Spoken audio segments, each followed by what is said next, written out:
Нема точно дефинирани правила во однос на создавањето на антитела за инфекција со коронавирус.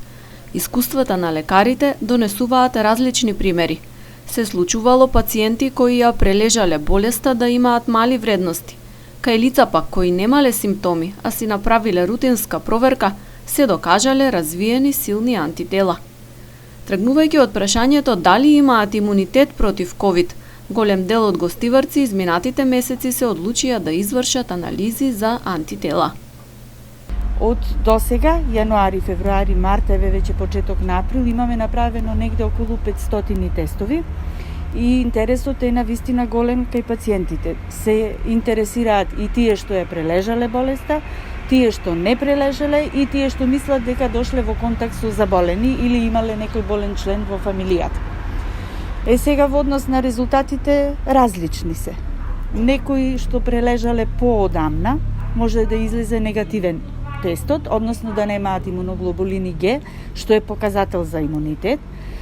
А некои па што мислат дека воопшто не биле во контакт, добиваме резултати дека биле во контакт и дека прележале болест, стоејќи од нанозе без никакви симптоми и имаат веќе направен клеточен имунитет и може да бидат одбранети во случај да дојдат во контакт со вирусот.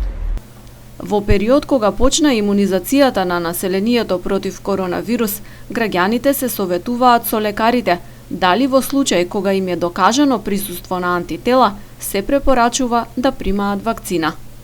Во однос на вредноста на антителата за вакцина, ја мислам дека вредност од 4, 5, 6 до 10, дека би можело да биде показател дека тој пациент може да се вакцинира.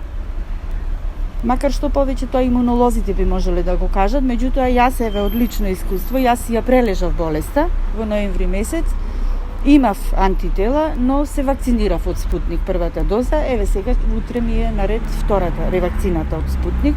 Се чувствувам добро, немам никакви нуспојави, никакви проблеми и мислам дека се чувствувам посигурна после вакцинирањето. За пациенти кои ја поминале ковид инфекцијата, медицинските лица препорачуваат анализите за нивото на антитела да се прават после 4 недели. Се смета дека тој период е доволен за да се добијат веродостојни резултати. Сепак со напомена дека секој организам е различен и временскиот период може да варира.